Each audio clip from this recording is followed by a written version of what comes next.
All right. Hello, everyone. Welcome to the Hoodzpah YouTube channel. I am your host, Amy Hood, with my twin sister, Jennifer Hood, co-founder of Hoodzpah with me. And today, we are so excited. We have with us Oliver Lindrose, who I keep trying to make Swedish, and I keep trying to call him Oliver Lindholm. I'm sorry about that. I think I've promoted it with Oliver Lindholm. I don't know who that is, but now you have to change your identity. I'm going to. I already filed the papers with the DMV. Amazing. This is the start of your new life. But this is like how Halsey changed her name, and who else? David Bowie changed his name. This is the start of you being whoever the heck you want to be without all the baggage of what your parents and your family, you know. But anyway, I'd like to introduce Oliver. Today, we are going to be letting Oliver, a graphic design student who is a junior at, get this, California University of Pennsylvania. This is a thing. It's a real school. I had to look it up.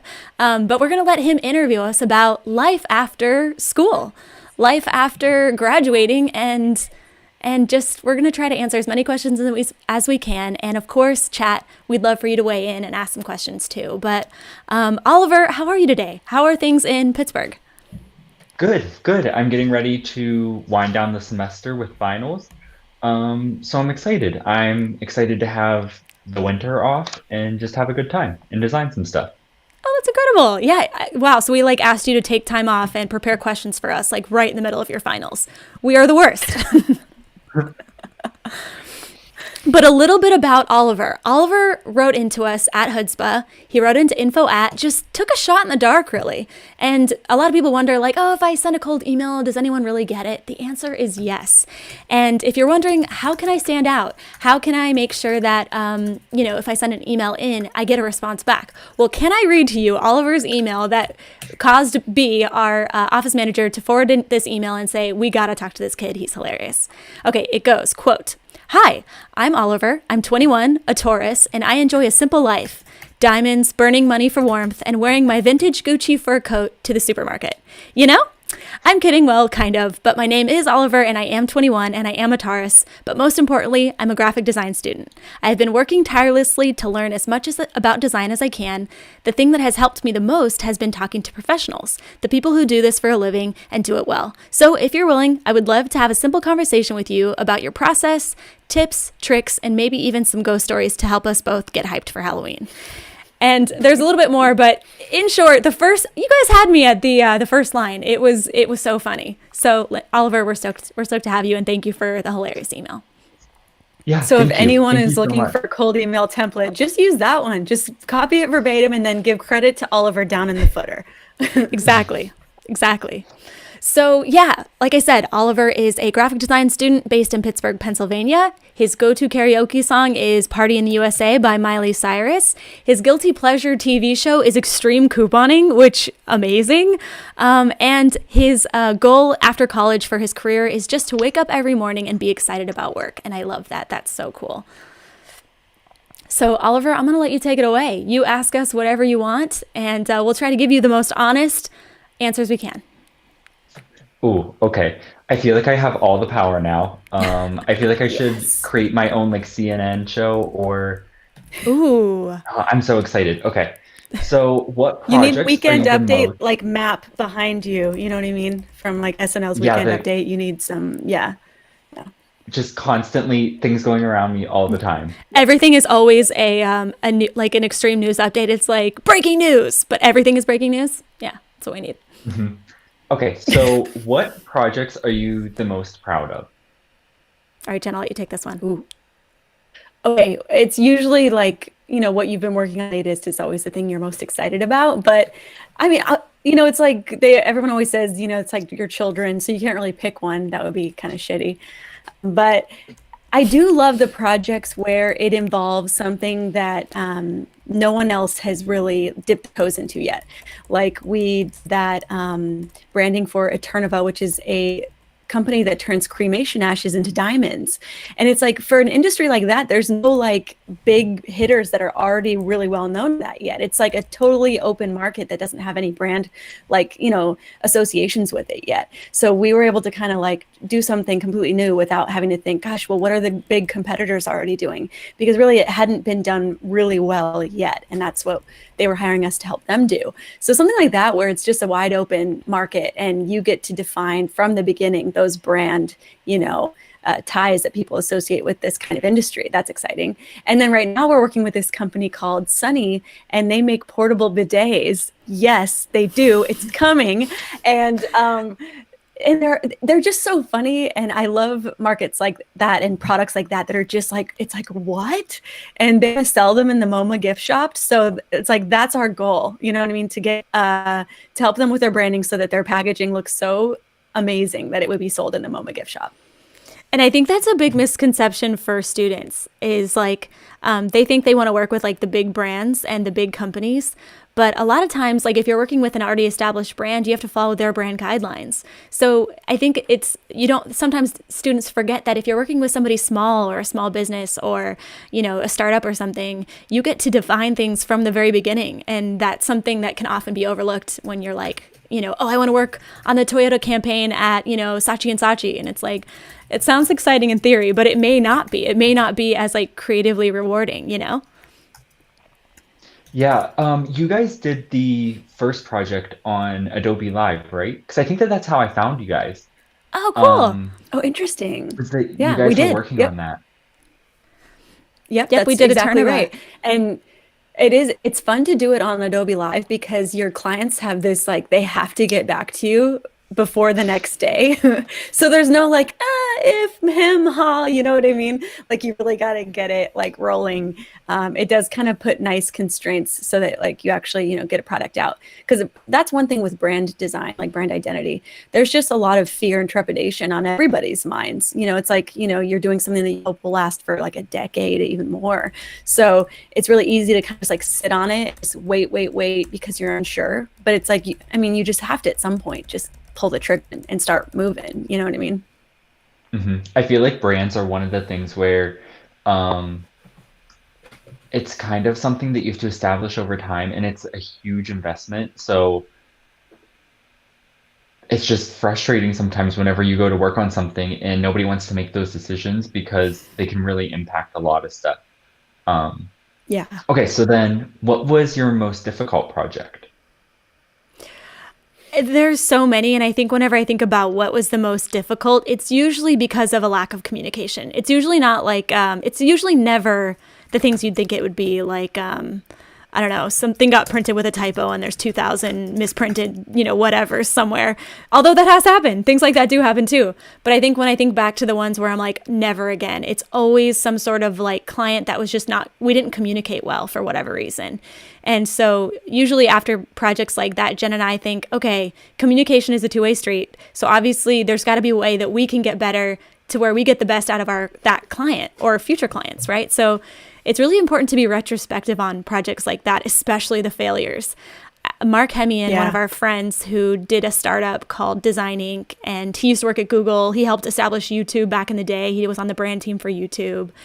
And after he started his startup Design Inc., which was supposed to be something where like they help freelancers collect money and pay taxes, and they kind of were like the go-between for freelancers to get work but not have to worry about all of the like business hassle. And it was this amazing idea, and they had so much support behind it, but they just kind of realized that the initial idea that they had after kind of testing some things just wasn't feasible. And so they ended up shutting it down. And he wrote this whole blog post that was all about, it was called Why Design Inc. Failed. And it was pretty incredible, and I find it really amazing. And he did that with his other app too that didn't work out. And he's had a lot of wins. I mean, YouTube, Google, those are big wins. But he's also willing to share the lessons from those like quote unquote failures, the things that didn't work out. And that's definitely where you can learn the most. So yeah, usually it's always a miscommunication problem, Jen, wouldn't you think? Yeah, and early on, for sure, we had way more issues because we were afraid to lead the project.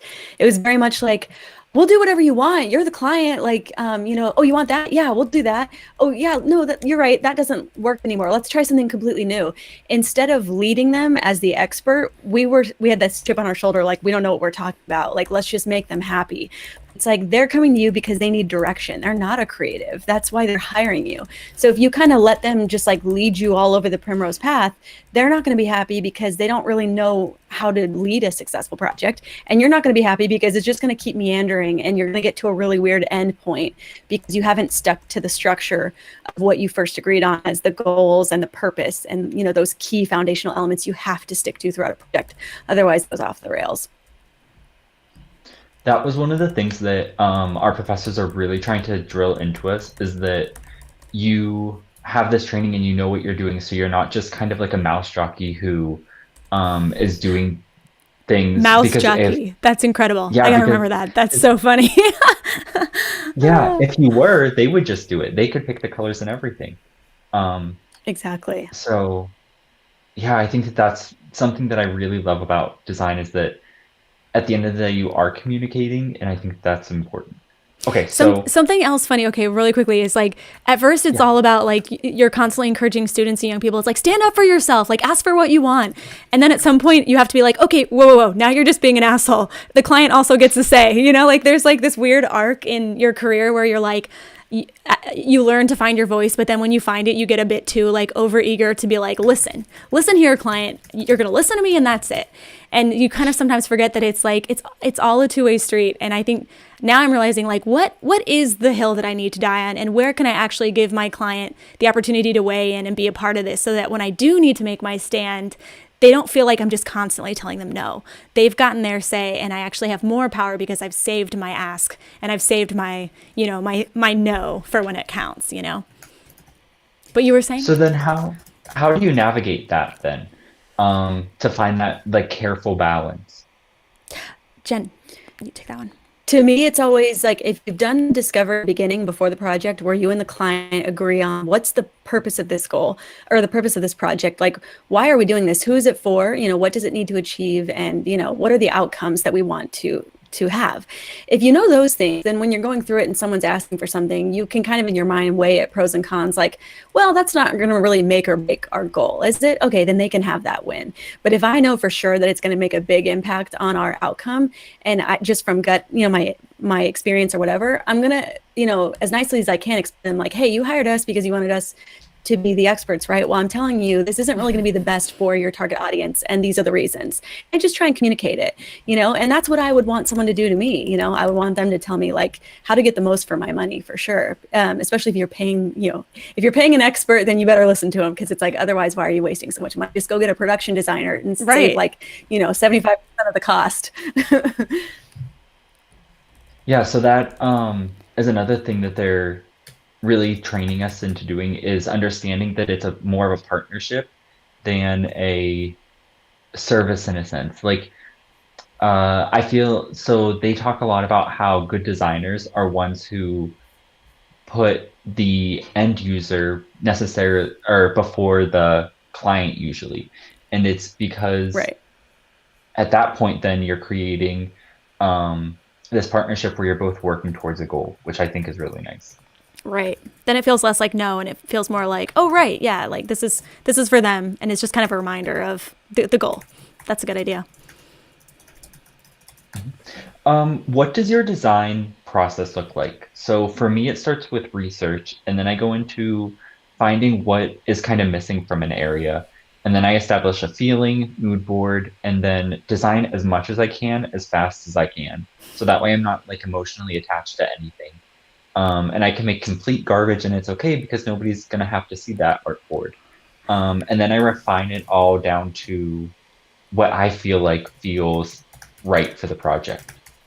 Totally. I think that's kind of how we work. I mean, like Jen said, we usually do a discovery phase where we align with the goals with the client, and we kind of figure out, again, mentioning Mark Hemian, my friend, but he calls it the atomic particle, the one reason that we're doing this project. And if you can tie all your design decisions to that one reason, it just makes it a lot easier to to answer questions and get rid of like the nonsense fluff feedback. But so we agree on the goal. And then, like you said, I just design super quick. And I used to be really bad. I used to wait like 2 or 3 days before the deadline because I just was like, I work the best under pressure. I work really good. I do my best work. I'm a diamond. And but then you come to that like 1 out of 10 times where, you know, you can't get it to work the 2 days before and you're like completely freaked out. So yeah, but now I totally do what you do. I get it all out on paper. I get as much done as I can, and then I just let it sit for a while. I let it marinate. I walk away, and then it's amazing how something that looked like complete crap, if you walk away from it and just come back a day later, you're able to clearly see, oh, that all sucks. These are the 3 I need to send to the client. And yeah, it's kind of, it's weird. But also having a friend to like send it to and be like, is this okay? What works best? I'm always surprised when I send it to Jen. I'm like, Jen and me, we're on the same wavelength. She'll like the one that I like. This one's the best, isn't it? And she'll be like, nope, this other one's the best. That one's kind of iffy. So getting outside opinions too is like super, super important. But yeah, that's kind of like our process. And then, of course, a ton of mock-ups to contextualize it for the client. I think that's a huge selling point. And I was talking to somebody about it the other day, and they were like, you do mock-ups for every single option you present? Because we'll present 2 to 3 like different options. And I do because it sells the idea so much better than just a flat design. So to me, it's worth those extra few hours. And, you know, I'll usually have B or, you know, one of our designers help me do it too. So it's kind of, you know, it's not too much work, but... I think that's one of the things that I miss most about having all my classes through Zoom is that sense of community. And it's just like, hey, can you come look at my computer screen real quick? Yeah. And just see what's going on. Totally. But at the same time, I think that I love the Zoom classes because I'm in my element here and I can just go with my own stuff. Right. But okay, it makes me feel good to know that our process is kind of aligned, and I think that's really cool. Totally. So yes. Do you have anything from your initial portfolio that you are still very fond of? I was actually surprised. Yes, like I went back into Dribbble and I looked at some of my old work because people were posting their first Dribbble shots. And I was so shocked. I did a project for one of my ex-boyfriends and it like holds up. I was pretty stoked on it. Jen, what about you? I'm trying to think. Yeah. All my projects in school were art classes. I hadn't really made the transition to design yet, or like I had a screen printing class. So it was just like a lot of like, you know, like still lifes and stuff. But I love drawing still. I still have a lot of my early drawings from, community college up on the walls, like random stuff. I wish I had one to show you, but I don't. But yeah, I mean, I can look at it through the lens of like, you know, that was pretty good for then. You know, I'm never too harsh on myself. Yeah. I mean, there's certain things that I like where like maybe I let the client kind of steer the project where it's like you kind of know what could have been and you have that logo in your file of folders that's like archived, you know, that no one will ever see. And those are kind of hard, but you know, it's all a learning experience at the end of the day. Mm-hmm. So that leads me into my next thing. So is it more important for you to have a good final product or to go through the process and to have learned something through the process? That's an interesting question. Jen, do you want to answer that one? Well, I think no matter what, I'm always thinking of the end product for the client since they're paying, you know, and so I'm always like, this has got to be right for them, hands down. But then, you know, by trying to get there in the best way possible, you inevitably learn something, you know. Although it is interesting because, I mean, the more you specialize, as you keep going in your design years, you get kind of figure out what you like doing and what you're good at, and you narrow in on those things. And so much of what you do does become replicable as far as like your process. So you do kind of surprise yourself less often. So you have to be careful because you don't want to just get in ruts where you just like try to keep solving the same problems the same way. So you do have to give yourself a lot of extra time to just like try really weird options that really look awful. I'm always trying to do like these weird off the wall options. And actually sometimes Amy has to remind me like, while this is great that you're trying to push yourself, like remember that it has to be right for the client and they don't want it to be off the wall. And not every client does want that to be. I think it's really important at the beginning of client relationships is to kind of understand who they are and what kind of personality they have. Because some clients really do want to push things far. And then some clients say they do, but you can tell that they're actually kind of more Like they need it to be a little bit more restrained. And it's like, you don't want to keep pushing someone to be something that they're not and they don't feel comfortable with. Obviously you recommend it if you think it's going to be best for them and try it. But if they keep resisting, like at the end of the day, you do have to wrap up that project. So you have to kind of like figure out ways to kind of like negotiate around. But yeah, learning things definitely as you get older, I think it's like you have to try harder and harder to make sure you're doing that and not just like falling back on your, expertise and skills, I guess. So do you guys do any designs for yourself then? So like I do, I call them 3 hour challenges, and I go from initial concept to mood boarding to final mock-up all within the course of 3 hours. And once that 3 hours is up, I'm just done. It's save the file, put everything away. Um, and I found those almost cathartic in a way because I get to explore and experience all these different things in such a short amount of time. So do you do anything like that at all? Oh, I love doing that. That's like I usually pick, well, Jen and I do our end of year like goals every year around New Year's. We set goals for the business and we say, okay, like what clients would we like to work with? What industries would we like to work within and all that kind of thing. And once I pick that, I'll usually, try to make an effort to try and like make some personal work that can help align us and position us to be attractive to those kind of clients. And I used to do it without knowing it. Like when I wanted to work with the NBA or with the Lakers, I would just I would just sit down and watch, the Lakers games. And then I would make little animated GIFs just for fun, just to post on my Instagram and stuff. And like you said, I love giving myself a time constraint because there's no time to second guess yourself. You're just like, I have to meet the deadline, like I have to finish something by the time this timer is up. And I think that is the greatest way to create. It's like, it's so freeing to not even have the time or the bandwidth to like question yourself. And I really recommend it to all our students too. Stephen Overturf was saying that he can get totally lost in the process. I'm that same way. If I'm not careful, I'll spend like 2 days like refining like 3 different concepts and I just can't. And it's so true. Sometimes you just have to pull the cord on yourself and just be like, okay, I'm going to present these 90% done to the client, and whichever one they pick, then we can go that full 100%. Because tweaking. Amy, what were we talking about? You were like, why is it that it takes an hour to do like 90% of the work, but then it takes like 5 days to like wrap up that last 10%. It's weird. There's just something that last 10% dialing it in. It's just like, it takes time. And it's like, you don't want to be wasting that on 3 different concepts you're showing someone. Why not just wait till they've to the general, look and feel. Ooh, and we have something else in chat that's like a really interesting idea about like side projects. Okay, Simone Wilder, who's an incredible letterer from Nashville and just good human, she says, I have one back burner project that I come back to a few times a year to see how I can approach the work differently and see how I have grown since I've last launched the project. And Simone, I think I'm right in that like you've redone some lettering pieces, like old lettering pieces, you'll redo it in a new year. I've seen a couple people do that, and I love that idea of like taking something you did maybe 2 years into design and say, okay, how would I do that now, like 10 years in, So that's another cool idea of like, like a little 3-hour challenge or something. Yeah, that's really cool. There was an art challenge that was going around on Instagram a while ago, and it was like redrawing some of your first initial posts. Oh, I love that. Yeah. And there was also one that was like do fan art, but in a different style. I thought that was really cool too. I think I saw that on Brandon Land's. But I love all those challenges are a great way to like learn a new style or something. Those are pretty fun. I need to get involved in more of those.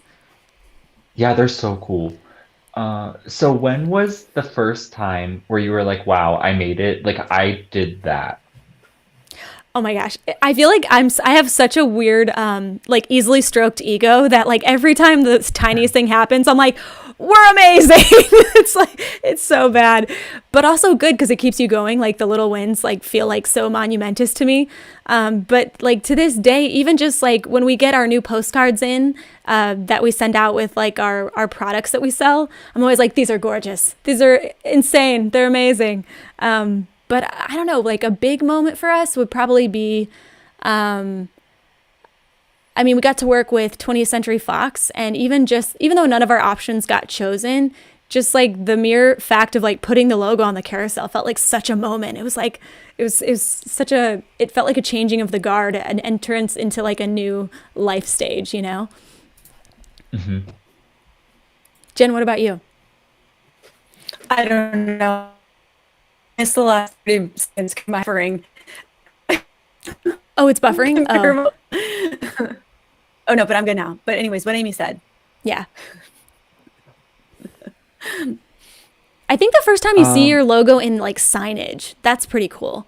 Like the first time I saw like a restaurant make my logo into like a signage that I could actually go and visit. My friends, they have a pasta shop called Nicoletto's in Nashville.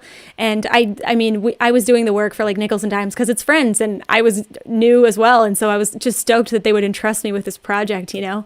And then I got to go and they turned it into like a little neon sign. And there was like, you know, like a big, they had like, you know, letters up on the wall and that kind of thing never gets old. It feels better than even like rebranding like a huge tech company because it's not just on your phone, it's in person. You can go and see it. And there's something so magical about that kind of like real world tangible work. Totally. Yeah, I can't Well, I wait still to have people experience text that. me. Yeah. Oh yeah. Yeah. Well, when you do, it'll be amazing. I still have people text me when the Eternova episode of Shark Tank goes on Right. because we did their like their set design and it was so cool to see that. That's I so know. cool. And they actually got Mark Cuban like on their team. Like Mark Cuban is an investor. So I feel like I'm 2 degrees to Mark Cuban, which is now my claim to fame. I feel like that's something that you would have to like put on your headstone is like I was 2 degrees away from Mark Cuban. I know, right? That along, yeah, I'm definitely putting it on there. That and Jeannie Buss told me she liked my poster one time. However, we word those two together. That's what I want my epitaph Yeah. to be. Oh, we lost Jen, but I'll fill in for now until she gets back in. Okay. So do you have any desk trinkets? So I'm just like looking around my desk and I have a little like Gudetama thing. I have a bunch of little statues that I look to that are just fun and keep me motivated throughout the day. Do you have anything like that? Totally. I think, yeah, I have a couple different things. First of all, I just have tons of old books that I got at thrift stores, and they're old, what would you call it? Like stock illustration books that, newspapers and different companies like that used to buy so that they could cut them out and use them to make ads and stuff. And so I have a lot of that. I have a lot of like symbolism and heraldry books, and just lettering books. One of my favorite go-to resources, and I know this is like resource or inspiration. It's kind of both, but Ken Barber's, Guide to Lettering. Jen, what's it called? The Lettering Handbook, I think is what it's called. I could not recommend Yeah, a book what is more. it? It's so, so good. Literally every page is just, and it's a quick read too. So it's kind of like our book where it's a super quick read, but I could not recommend it more. It's amazing. And then other than that, I have like a Kobe little figurine that my buddy Arturo Jimenez, who is our other designer at Hoodzpah, he bought for my birthday. It's like a tiny little Kobe here and he's just like dunking through the air. And that gets me pretty stoked. Jen, what kind of tchotchkes do you have that keep you inspired? I have all these like masks that every time we go to a city, which we used to travel more obviously, but when we travel for work, instead of getting like little souvenirs, we would go to thrift shopping or antique malls, just get like weird old ephemera. So I have all these old masks and stuff. I have some really cool ones. I'm gonna pull one down. Yeah, they're for sure haunted. There's like a ghost. This Oh one boy, is okay. that's from New Orleans. Wait, and there's one that I got from Chinatown here actually. Let's see. I was gonna say she could be prepared for. She was like long prepared for this pandemic before we were. Right? These masks, and wear this to the grocery store next time you go out, please. I know. Yes, that and a But Gucci like fur this one, coat. Yes. Chinatown is so cool. Mask up, y'all. Yep, Those are Johnny so Niddle cool. also says, please start wearing these anytime you go grocery shopping. I agree. Please story this next time, Jen. There's 100% spider webs in there, and they're now all over my head. Our house is full of granddaddy long legs, and I don't have the heart to kill them. They are the friendliest spider. Literally, when I walk into my room, there's one that like lives in the corner. He'll just like leave. He's like, "Oh, I'm sorry, I didn't know it was your shift. I'll get out of here."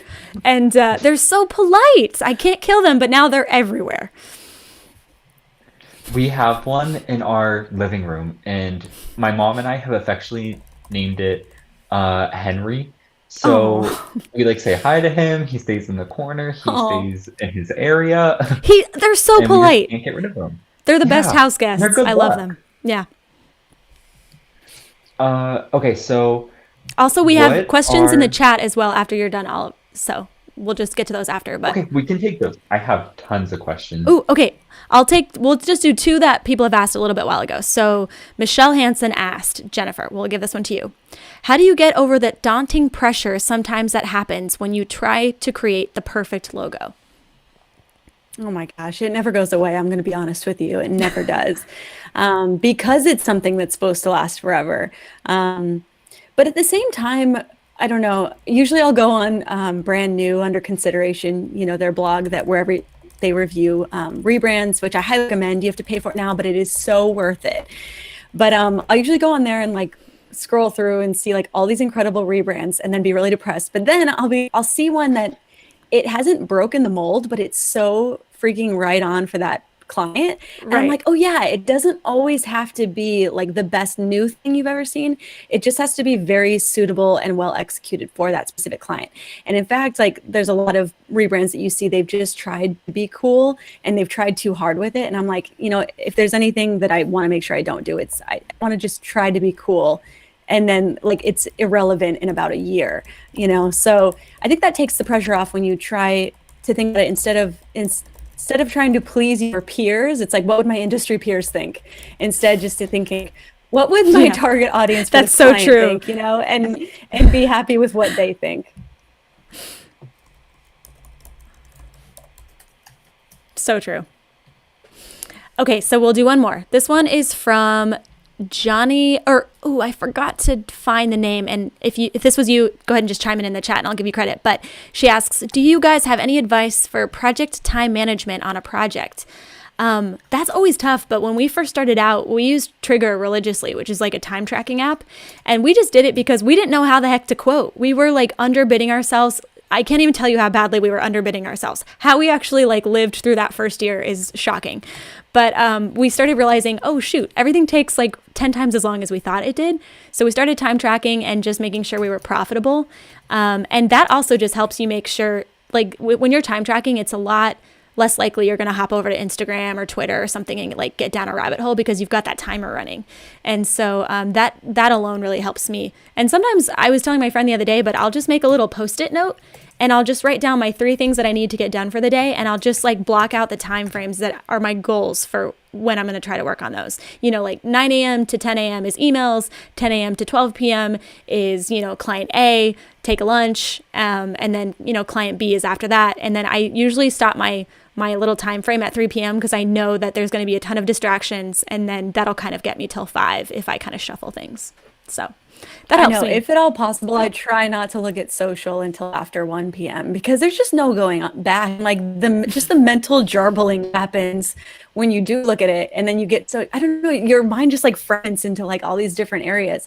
So what I try and do is use like the first 2 or 3 hours of my day to get done the most important stuff. I don't answer emails, I don't do calls or anything until after 11, and at least I've done the most important thing, and I've gotten 3 good hours in. And really, if you can get 3 solid hours in on an important design project, the rest of the day can be made up with all the tedious little sundry stuff, Yeah, that's a good, I know. You start to realize once you work for yourself just how little time is actually spent designing.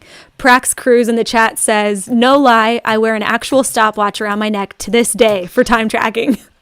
That's incredible. I'm going to try that. Make you feel like an athlete or like you're in Chariots of Fire or something. All right, Oliver, back to you.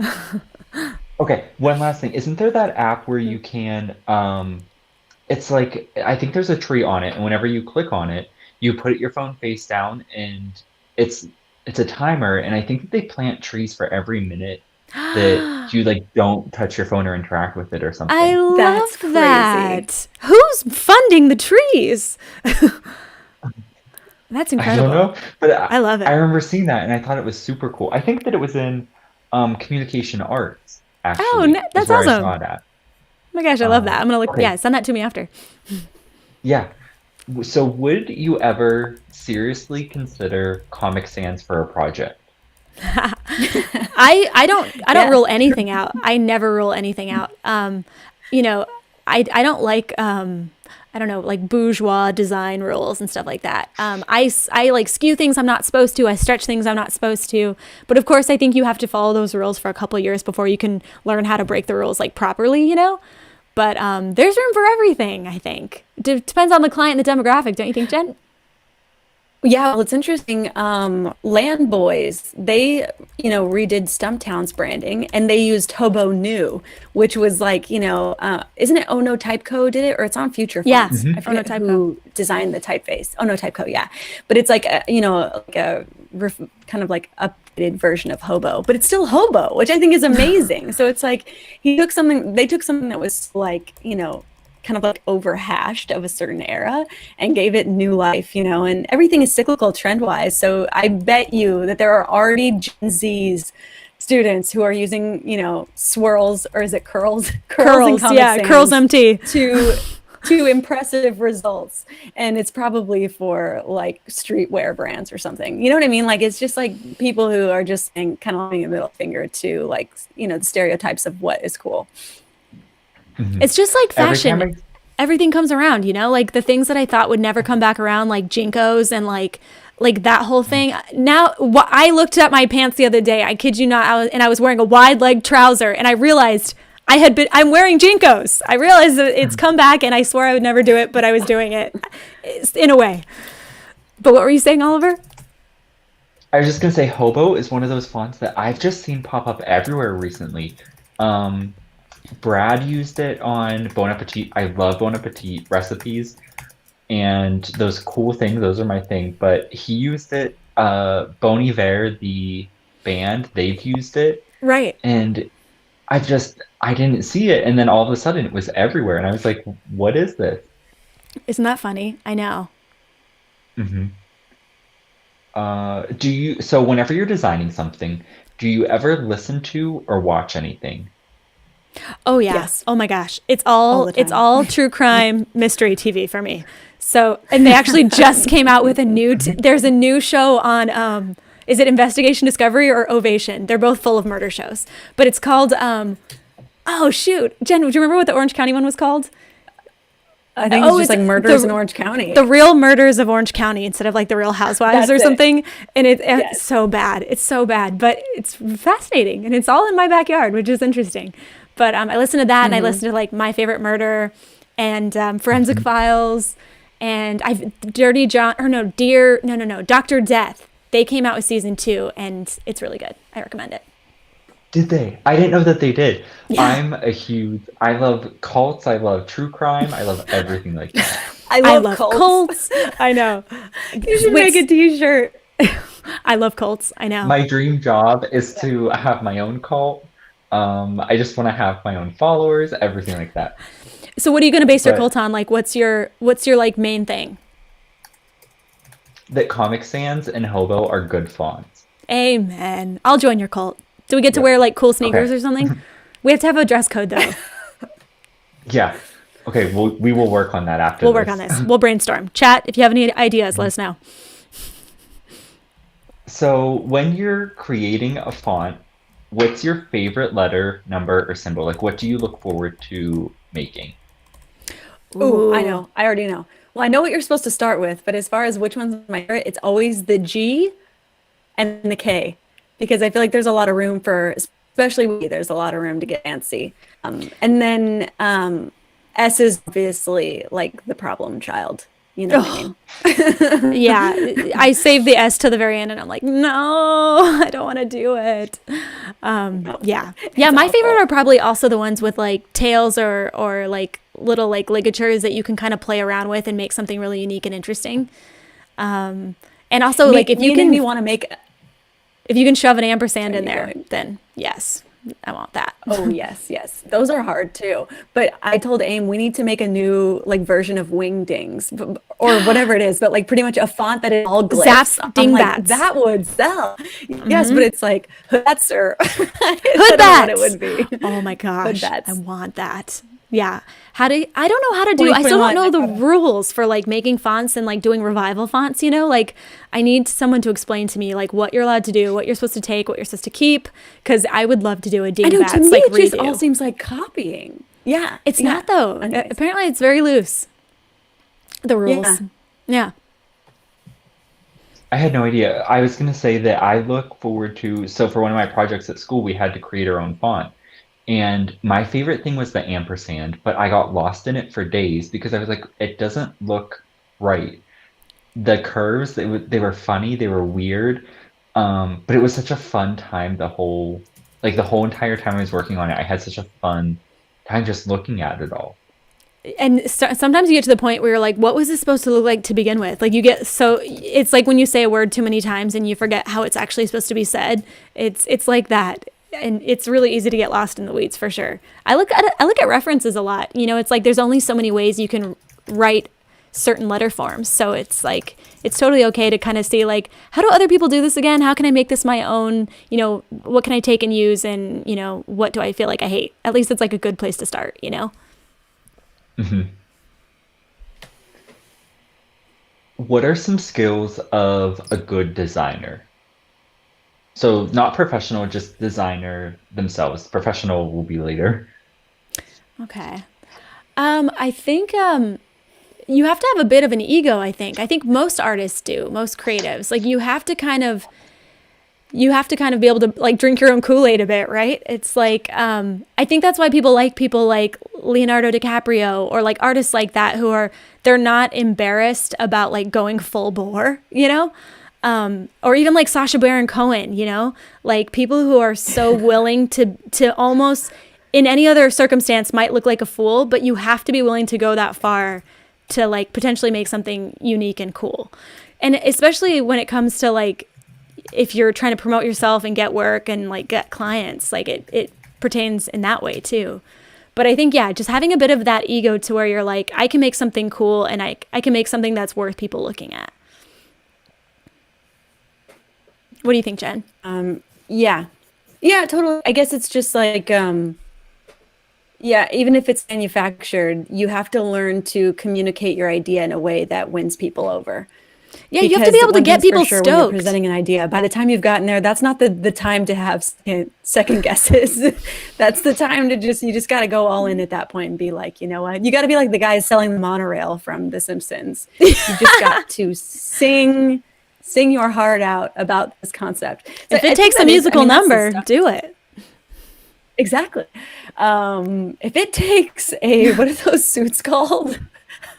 Oh, a seersucker suit. Then it Oh my takes a gosh. And seersucker suit. and a flat brim straw hat, then do it. Dress like the Music Man. Exactly.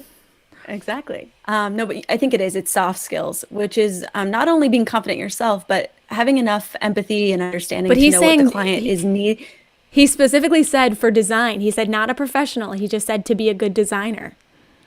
But that's also a good designer. You have to have empathy with the whatever project you're working That's for. true. I mean, design isn't art. I think that's such a like important distinction that it like there is art involved, but usually design always entails a problem to be solved. Usually, I think usually, even if it's kind of more, just For to set fun. a style or a mood.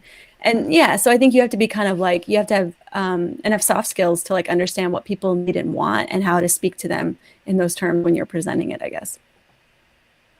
Yeah. Okay. I can definitely see that. I can definitely see how both of those are super important. And I also think that it's interesting that you guys chose the, I guess, personality traits instead of something that was more towards, like, oh, you're great at kerning or you're great at things like that, which I think that makes sense though, because you can learn those things, whereas the other ones are kind of skills that you can transfer in different ways. Right. Right. Yeah, plus the thing is with the technical skills, it's going to change constantly. You know what I mean? So it's like a new, program could come out tomorrow and we'll all need to do different skills. So, Totally. it's so, I guess, subjective depending on what you're trying to do or who you're trying to work with and stuff. Just speaking of new things and like new software and stuff, have you tried Adobe's new edit colors in Illustrator? Not yet. I'm like still need to dive into all of that stuff. Have you? Yes, it's so much fun. It's so cool. You can just drag a picture in and then sample the colors from that, and it completely automates it for you. Dang, that's And so it's so handy. cool to play around with. My friend Josh Ariza was saying the other day, he was like, dang it, they're making graphic design too easy. And it's so true. I feel like, what are we getting paid for anymore? I feel like they're making it so simple on us. But now it just means we get to take on more clients, I guess. I don't know. But it is crazy. It feels like everything's automated now. It's like, it's wild. I know, but I mean, kinda there's love still room where you have to have taste. Like That's there's true. still the Yeah. necessity of like someone with taste to be able to like, you know, filter the tools into something that like actually looks good and works for who you're doing it for. So you're saying robots won't put us out of business yet as designers? No, because it was the same thing when Squarespace came out with their logo maker and everyone was like, appalling, appalling. You know, it's like a logo maker that you can make with one click. It's like, well, that's for a specific audience, you know, and it's going Right. to serve their needs, and awesome. Good for them. They're small businesses who can't afford it yet. But it's like in 5 years when they have way bigger goals and needs for their brand, they're not going to use, you know, Yeah, the right. Squarespace logo maker. They're going to Totally. hire an expert. So it's like, I don't think you ever, you know, get replaced. It's just the lowest, you know, entry level need for that service gets replaced, I guess. Right. I really love the automated parts, especially in the beginning, only because then I can throw everything out. I can throw all the colors out. I can throw the designs out. I can put them all out on my artboard and then kind of root through it all and try to figure out what's the best way to build off of those, if that makes sense. Yeah. No, that's cool. What are some... Oh, sorry. Snillratch in the chat says, Jen, we are kind of screwed because there's so many Canva designers out there now. Okay, but I counter that by saying that I hope there are, because there's so many little things that I don't like to do in my day to day. When my client's like, oh, can you make all these social media graphics for me? For me, I'd rather focus on the logo, and I'm always trying to find like junior designers with good rates that just know how to use Canva or like Google Drive decks or anything like that I can just outsource that stuff to at a lower rate. It's a great rate for them. They didn't have to go to design school to learn Canva. I kind of hope that becomes like another tier of like professional that I can use, because that's the kind of stuff that I don't want to be doing personally. Those are just my thoughts. What are Back what are to you, some Oliver. Hot influential- takes. What are some influential design books, podcasts, or YouTubers? Ooh, okay.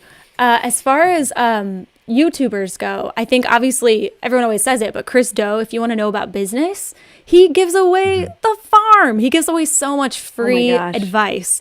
And not only him, but I Yes. think, you know, he also is awesome because he brings on other amazing designers like Chermayeff Geismar Haviv, and, you know, the Pentagram, you know, people. He'll bring on like all kinds of different, like really great people onto his show with the future. So that's on YouTube. And then also, like I said, Ken Barber from House Industries. He's another one who's like really, really generous with sharing his knowledge on typography and lettering and how he builds his fonts and stuff. So I love, and he's hilarious. Like the ad they put out for their new font or for their new book, they did it in the style of like solid gold oldies infomercials. Do you remember those, Oliver? Is that before your time? Yes. Okay. It's No, like if with, you're like, what's his name? Mayor? John Mayer? Is he No, old timey? like the ShamWow people. Oh, the ShamWow. Yes. The ShamWow. Oh my gosh, that's so funny. Actually, my client the other day, we were trying to help him name a product, and he had the two words pushed together. And me and Jen were like, I think there needs to be a space so that it's more like Air Max and less like ShamWow. You know, it's amazing like what a space can do. But he was dying laughing. We were all like, wow, yeah, that's just the tiniest little thing. And it really changes how something is branded. But yeah, I love those old infomercials. Those are so funny. ShamWow, and then like the solid gold oldies ones, or like country gold ones. If you ever heard those on, you knew that like you were up too late and it was time to go to bed, you know? Other great resources. Emily Ruth Cohen has a book about starting your own business that's really amazing. It's called Brutally Honest. And then this is a book by Ade Hogue. Oh, let me try and get it in frame. It's called The Bezier Method, and it's all about the way that he letters, and it's really great.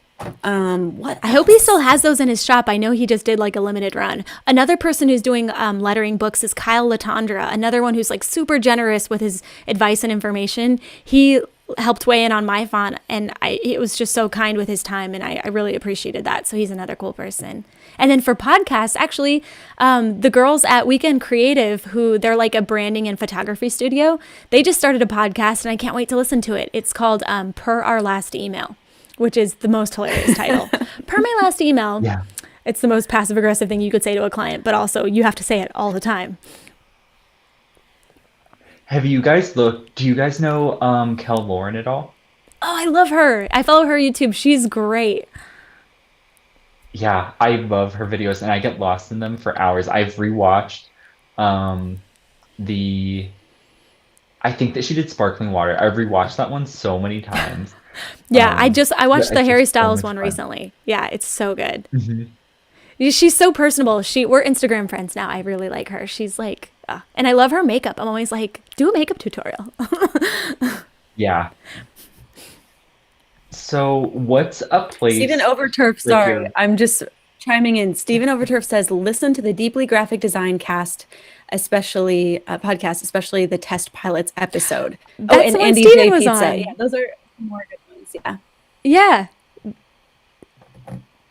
For the test pilot one that Steven's talking about, they actually told these students, all these 3 hosts gave the students advice, career advice about what to charge. And then they had the students try to go out the next week and put those new pieces of advice to the test with their pricing. And they all upped their pricing using these new tactics. And then they all came back and told their findings. And like almost all of them were able to raise their rates and like get the kind of work that they wanted. It was so cool. Have you guys listened to I think it's called the Quickie podcast Oh, yeah. and they interview designers. That's another one that I like a lot. That one's cool. We were on that Yeah. one actually. I like that because it's short. I love the short and sweet ones. Those are great. It's like a half an hour Yeah. and you can listen to it during your lunch break or like a break in between classes, so that's really nice. By the way, did you guys hear that Quibi already failed? It's already dead. How sad. Yeah, it's already over. But also, we never watched it, did we? I didn't. Did you? So we're the problem. If Are you anybody, blaming me? no, but if anybody in the chat actually watched something, I'm dying to know because I feel like they advertised the heck out of it. But for whatever reason, it's like you either want to watch 30 minutes or an hour. Like, I wonder what went wrong. They threw so much money at it. I'd love to hear like some marketing takes on like why it didn't work. And they had so much star power behind it.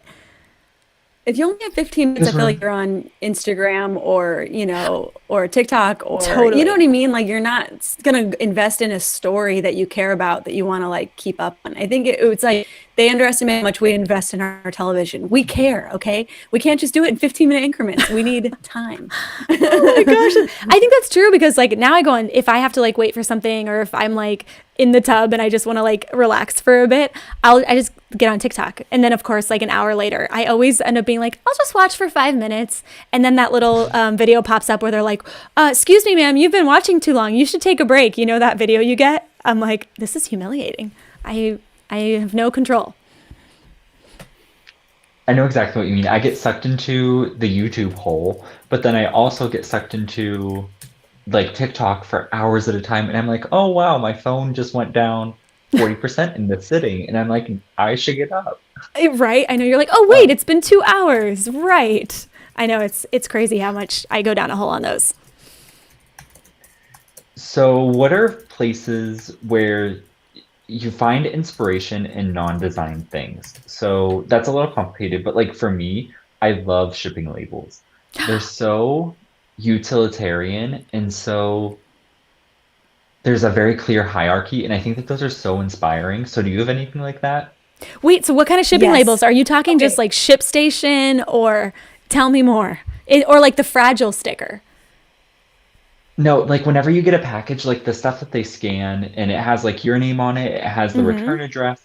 I love those. I like the ones that have is it the priority mail where there's like the little P in the top corner? Oh, yeah, that's the one. Um, Oh, really? yeah, I love that. I love those. Okay, that's great. My thing is, when you're driving down the road and you see the truck that's carrying the lumber that's all stacked and it has the little like band of branded tape on every single row and it all like goes down in this perfect order of like Diagonal. branding, and it's so amazing. Yes. Yeah, I do too. I think it's usually when I'm driving and I'll see like a really old sign or like a truck logo. I love like blue color like industry logos from like the 60s and 70s, and like they're everywhere. If you just start watching the semis and the trucks as you're like doing your commute, they're everywhere and they're incredible. So I'm constantly like trying to get my phone out and like trying to take a picture without like getting in a car accident. If I ever go, it's going to be because of that. She died doing what she loved, trying to capture inspiration from a semi truck. I think so. Whenever you said about the truck, I had like this guttural interaction. That's one of my biggest, or guttural reaction. That's like one of my biggest fears is that I'm gonna be driving and then like the branded band breaks, and it's like final. What was that movie? Final Destination. Final Destination. Yes. Yes. I'm so afraid of that. I will slow down and I let them get way far ahead of me so I don't have to drive the whole road like that. And then death chases you Okay, because you like slipped one by the Grim Reaper. Yeah. Dude, those movies were amazing. Exactly. That was like all the hottest stars of 2000. Devon Sawa. Who else? What was that? So many good I can't people. remember. Yeah. Yeah. And Dev Campbell. Oh, so many good people. Speaking of truck logo inspiration, have you ever seen the mud flaps with the 3 illustrated by brothers' faces? And it's like such an iconic mud flap logo, and I love it. It's like the Pep Boys logo, right? Like I love the Pep Boys logo. Oh my gosh, it's one of my favorites. It is similar, yes. Yeah, I love that one.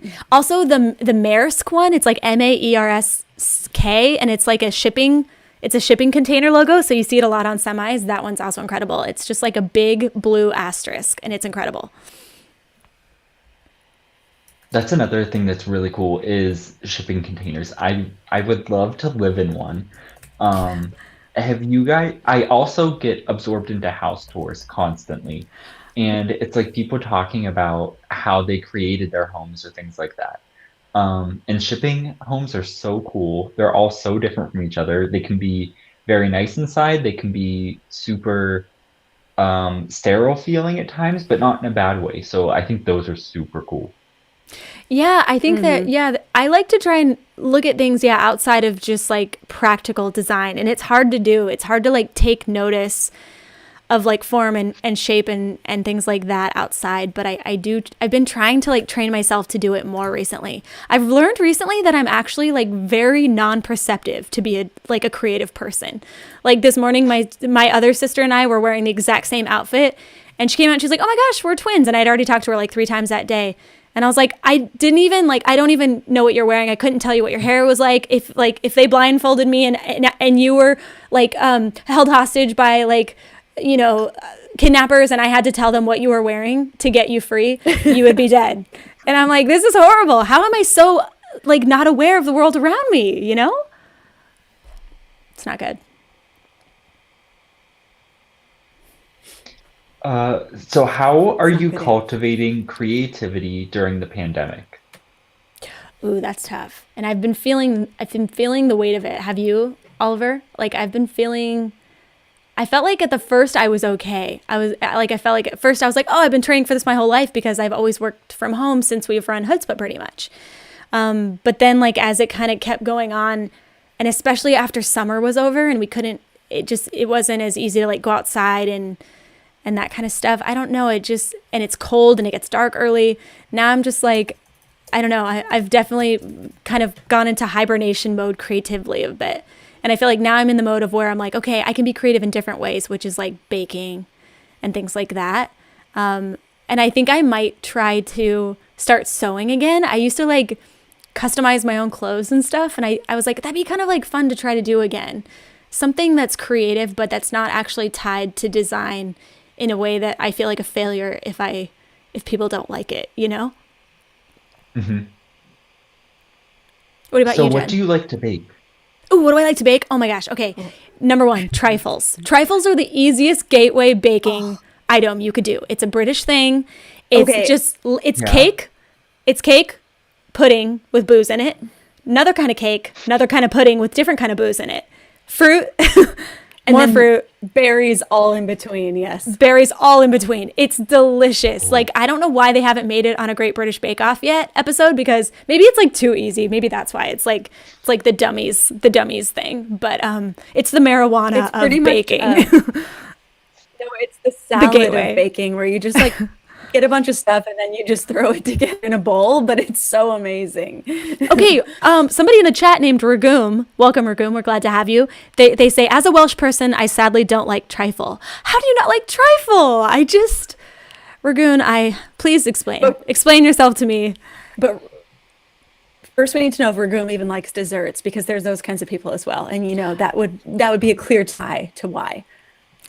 My other favorite thing to bake is pies. I love making pies. Once you learn how to do your own pie crust, you just can't go back. It's another level of buttery. My dad's fantastic at baking pies. I like making focaccia bread though.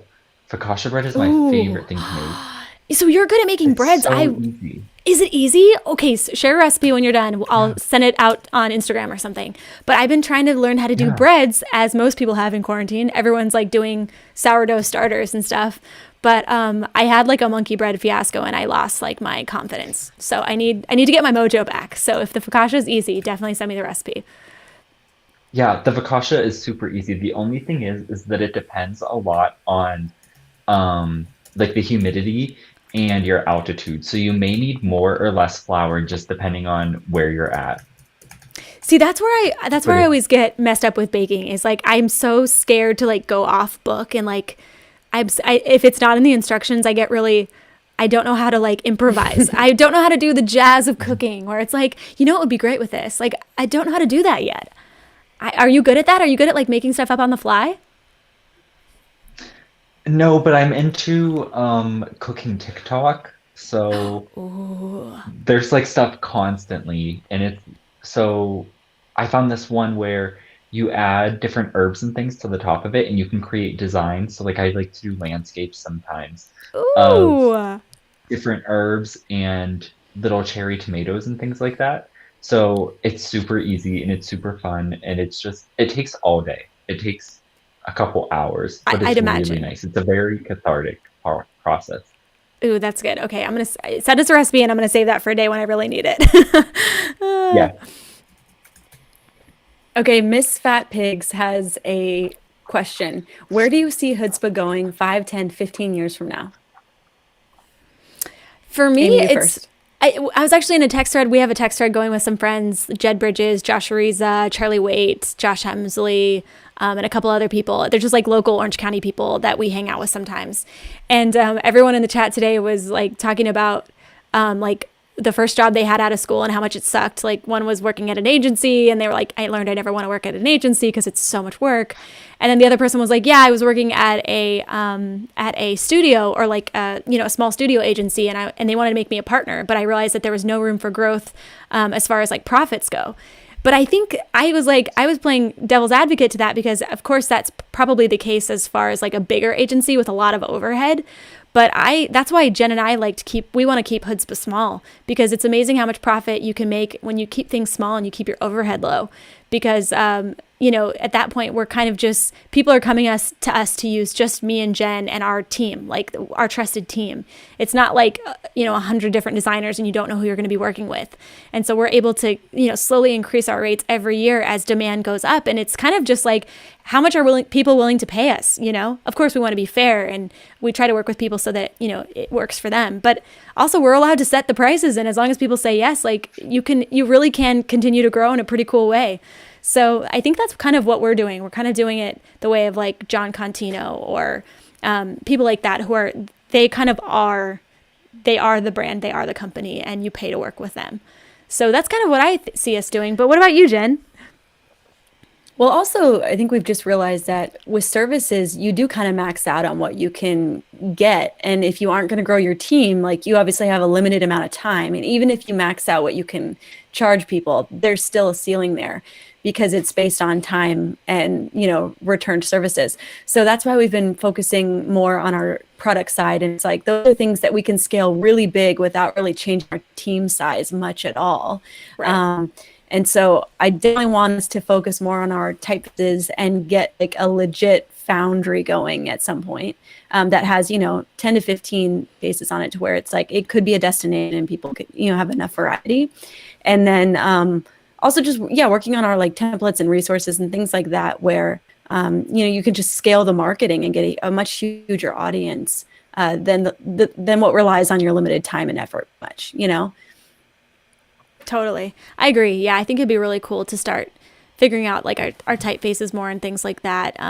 Yeah, finding your products, it takes so much time up front, but once you kind of get your niche going, it's such a great way to kind of like plan for the future a bit, because I was, like I said in that text, we were all talking about, and even with our friend Paul Hutchison yesterday, we were talking about like how much money it costs to retire now. Like, it's so different than it used to be. Like, you have to save like millions and millions of dollars to retire. Like, if you want to do it for more than like 5 years, like, it is an expensive world we live in these days. It's not like it used to be. And so we were all just talking about like all the ways that we're trying to save for that. And I was talking with Mackie Saturday, and he was saying, you don't have to have products. You can just start charging 3% more, and that 3% is automatically deducted from your services every year. So there's like so many different ways to do it. There's no right or wrong way. You can invest. There's so many different ways. But I think for us, yeah, we're looking at these digital products as like maybe our way to eventually, hopefully, retire and stop working. And I always tell like students or people who are looking to start their own studio eventually, like put together your e-newsletter sign up early, and it's going to put it up when you think like no one will ever subscribe to this, because you'll be shocked. People will. And I remember when we first put up ours, we were shocked that anybody subscribed, and we didn't know what to say to them. And, it did take a while for us to figure out like, are we just posting updates, or what are we doing here? But even just those few loyal, if you have 100 loyal, followers, people who really care about what you're doing and putting out, those are the people that you are making your products for. And, I think Christo has talked about this too. If you have 1,000 loyal, fans who pay you $10 each, I mean, that's a pretty good hunk of change, right? Right. So that's something, if you build it up organically and genuinely, where those people, you see them on the live chat or whatever, and you really interact with them in a meaningful way, you can still make great products and make decent money off of it, even if you do have a somewhat small audience. Totally. Would you guys ever do a second book, like a follow-up to your first one? We're actually working on that right now. I was talking to my friend Ash Wong. Yeah. So it's kind of the 102. If you think about freelance and business and stuff, if that's like the 101 to business for creatives. Mm-hmm. And this is going to be kind of like the follow-up of like, okay, I feel like I know like business. I've been doing this for a while. I've been running my own thing, but how do I level up? Because that's the question we keep getting asked from people who have bought freelance and business and stuff. They're like, okay, I feel like I'm doing okay, but how do I get that next tier of client? And so that's what it's going to cover. Oh, that's really cool. I can't wait. I know. I'm so excited. So we kind of touched on this before, but what are the best professional skills for new designers? Ooh, for new designers, Yes. it kind of depends, but I think just get out there and try to do work with anybody. Like, I think it's easy when you get out of school to be like, I'm going to wait for my dream job. Like, here's what I want.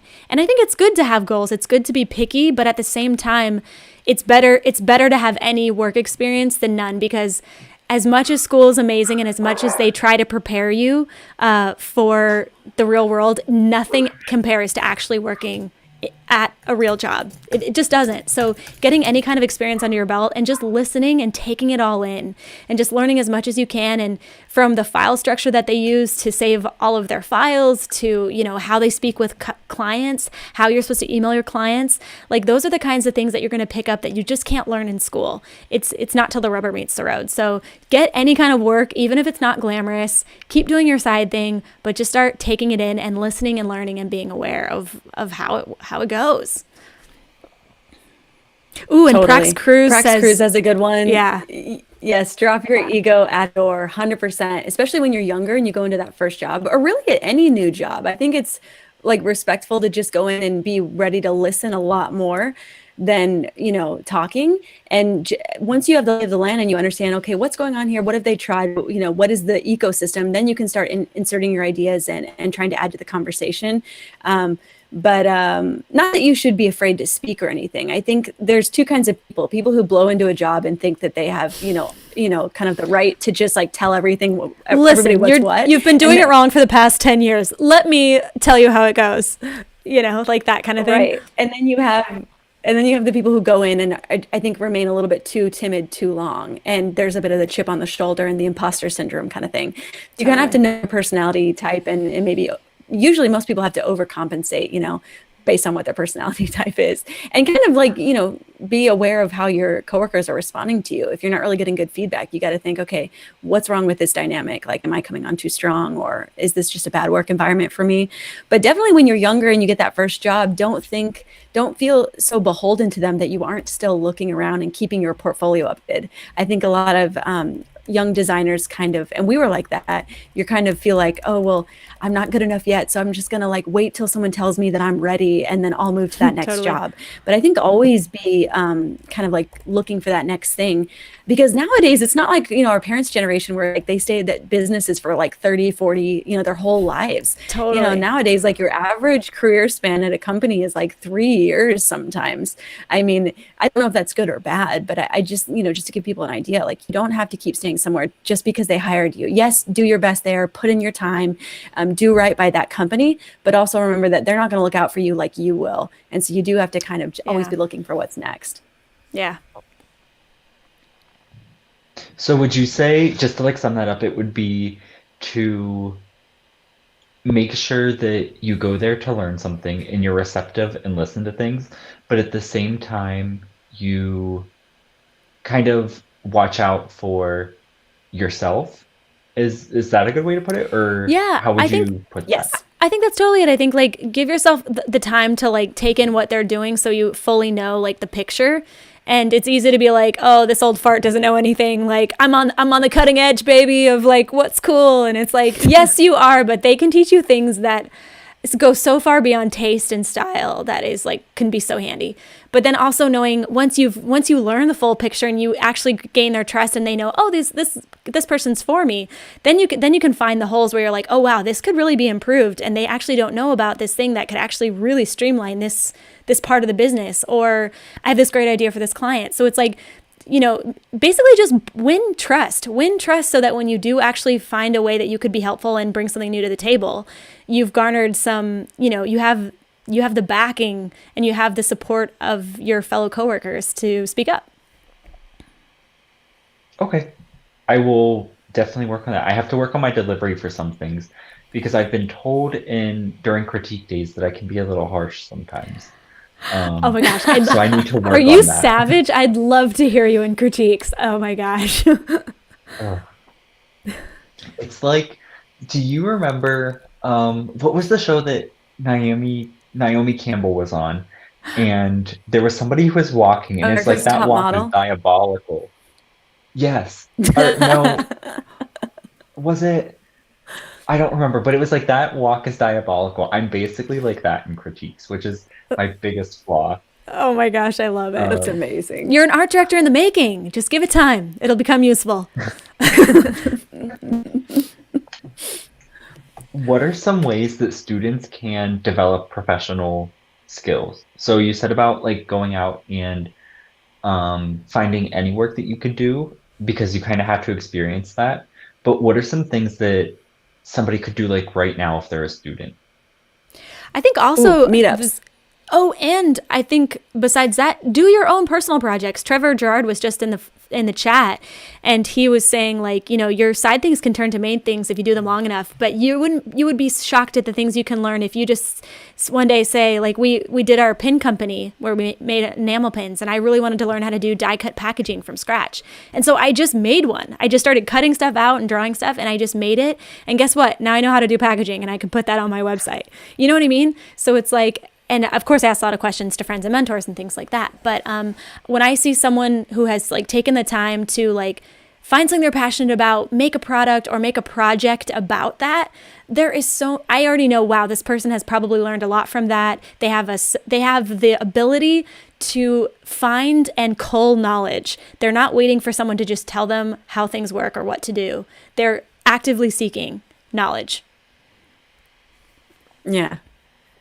And if you're looking to work on your like communication soft skills stuff, I think like meetups, even online ones like this, where you're forced to like talk to people and chat, I think those do kind of help you like, work on those communication skills and kind of learn how other people are, approaching, presenting things or talking about themselves, which I think is a really hard thing for new recent graduates to do, is to talk about themselves in a confident way. Like so many recent graduates will be like, it's like, oh, I just graduated. It's like, no, that's over now. Now you say, I am a designer, or I am an illustrator, I am whatever, a photographer. It's like, practice this. You are one. Don't worry. So yeah, But then just there's like learning to talk about yourself confidently without bogarting the whole conversation. Oh, you yeah. know?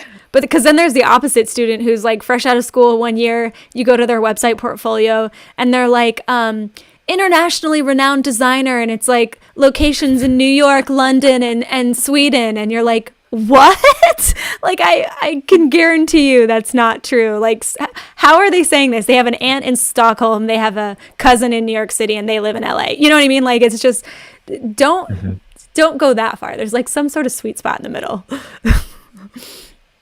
Just whenever you said about like I am a designer, that made me think of like the manifesting thing that's everywhere, and Yeah. creating The mood Secret? boards Are you or talking like about The vision boards Secret? and stuff. Yes, The Secret. I'm talking about Oprah. I'm talking about Oh, all of it. Yes. Oprah knows everything. I learned everything I know from Oprah, watching Oprah growing up. Absolutely. But it is kind of true. That's so true. Putting out there what you want to receive back, it absolutely does work. And it's, of course, people call it like fake it till you make it or whatever, but there, of course, has to be some sort of tangible skill and know-how behind that. You can't like, you don't want to pull like a dirty John on somebody and just like create a completely false backstory, that's illegal. Totally. But you do want to make sure that you're putting out there like what you want from the world. How do you decide what projects you're going to take on? Ooh, Yeah, for a while, well, me and Amy have a problem where we think everything we've heard about from anyone sounds like the best thing we've ever heard from anyone. So you can sell we us had to actually, absolutely anything. pretty much we're very naive and optimistic. So so we had to create this criteria actually where we would talk to each other and be like, okay, does it meet the goal of it being something that we're interested in always? But secondly, like, does it actually like push our talents, or is it something in the arena that we're trying to specialize in more? Will it pay well? Will it give us, something new to show in our portfolio, or at least like build out our portfolio in a way that we want to? Will it be like emotionally fulfilling? Will it be something that our audience will be interested to see? Like, we had to create this kind of like, checklist. Yeah. And it's like, if it met for those criteria, which it sounds weird. You would think you would know these things instinctively, but it's interesting how when you look at that checklist and you check your gut, you kind of like realize, the fog of love fades away, and Yeah. you start to see the reality, I guess, is what it is. It is true. Writing those things down are so helpful, and it has made us really more picky about what we choose now, and it makes it just so much easier. You're like, yeah, it's probably just not a right fit. Like, we only got 5 out of 10 of our criteria. Like, that probably means we should pass this. And we have so many friends that we like to refer work to, so it's like we know that this will be a great fit for one of them, and so pass it along.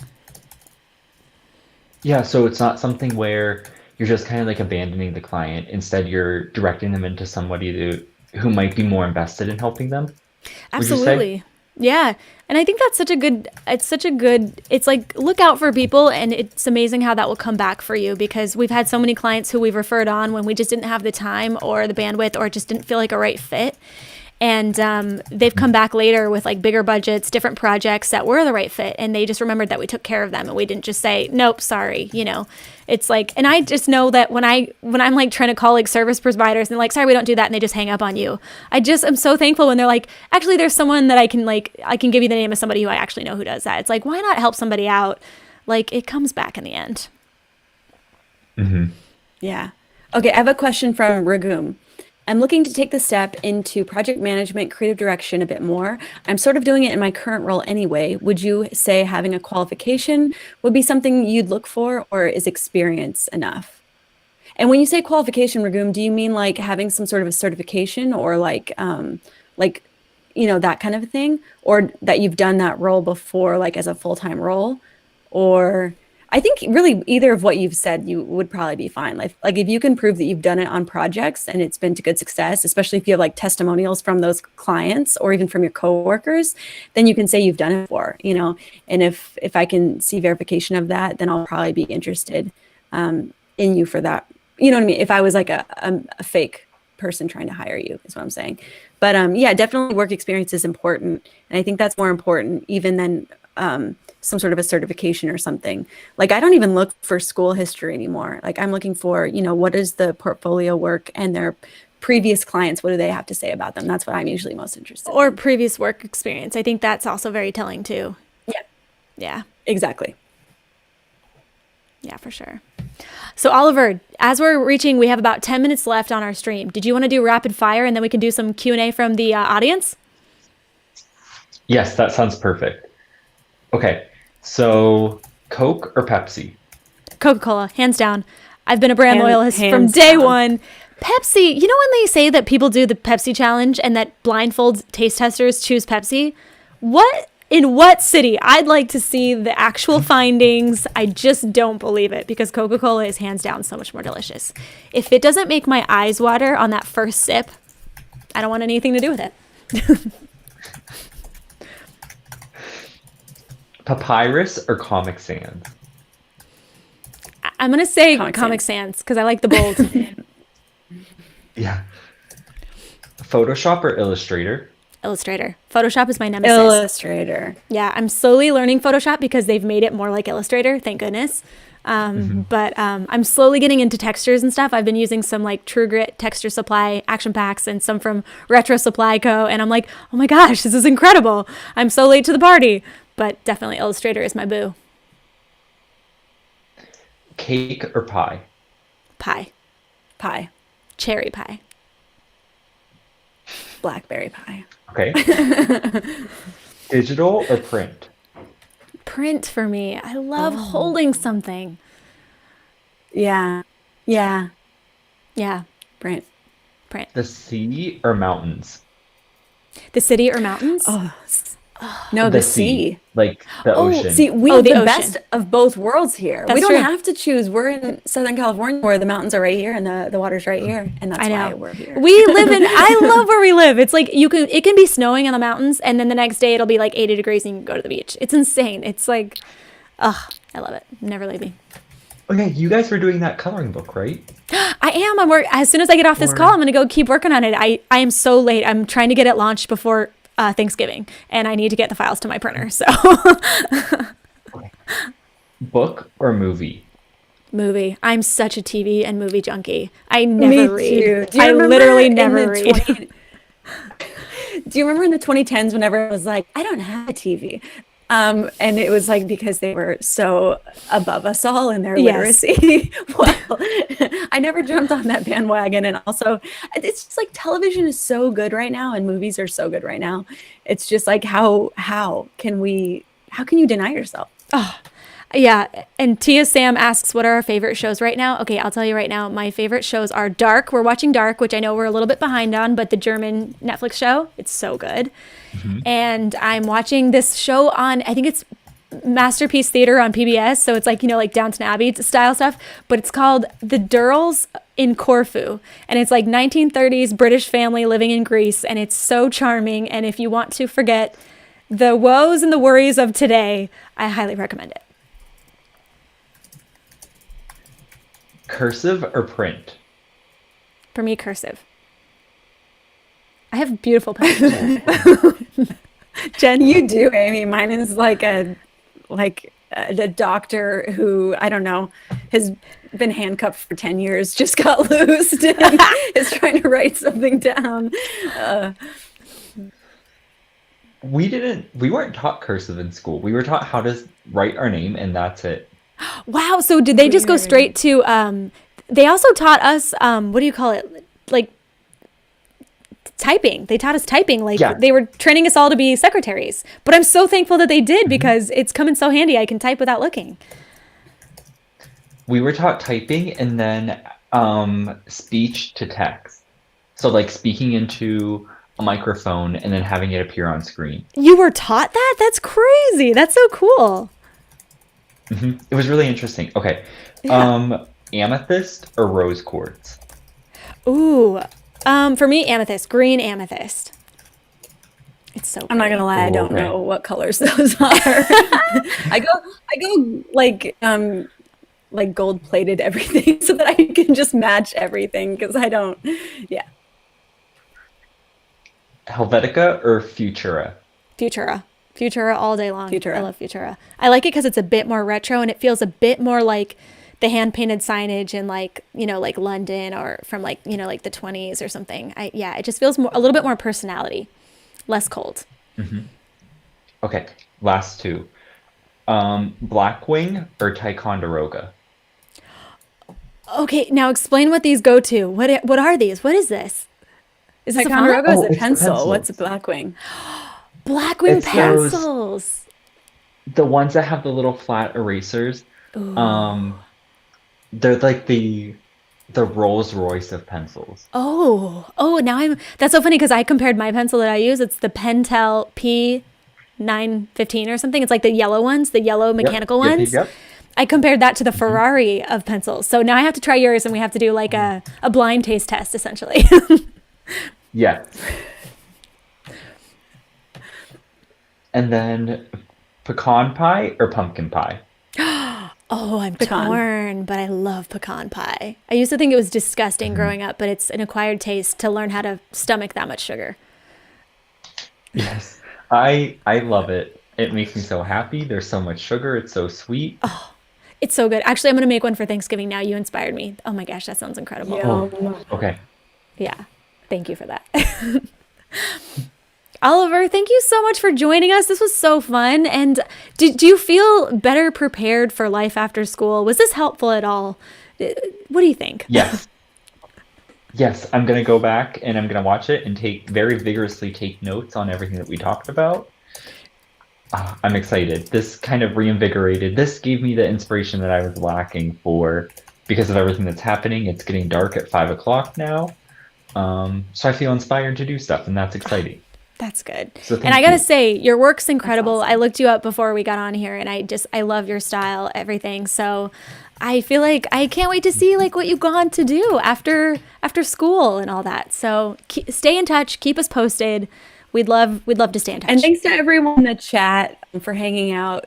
Literally, this makes our weeks when we all get to hang out because we don't see anybody anymore. Like when I go to the grocery store, I make like really earnest eye contact with everybody because I can't see anyone's like smiles. So I'm just like, somebody make a meaningful eye contact with me. So this means a lot. Good to see everybody. I know, so true. All right, I'm going to play a quick ad for our new course that we just launched a couple months ago. It's Freelance and Business and Stuff, the course. If you liked the book, but you feel like you need a little bit more information, a little bit more guidance personally, hands-on, this is definitely for you. We have a Slack channel. It's incredible.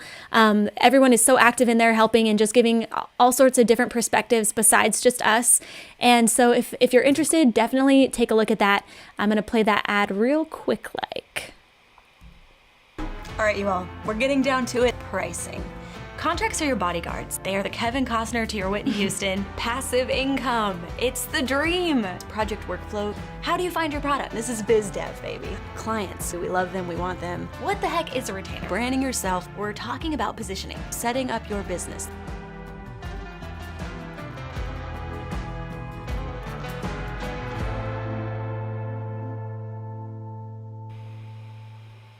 And we got to thank Johnny Niddle, who's in the chat right now. He is the musician who wrote and composed our theme song, which you just heard. So thanks to Johnny Niddle. And thank you for hanging out with us, Oliver. Thanks to everybody in chat. We'll be doing something again probably in a week or two. So stay tuned. Definitely subscribe so you can get notifications. And wishing you strong Wi-Fi and a full Netflix queue. Bye, everybody. Bye, everyone. Yeah, thank you.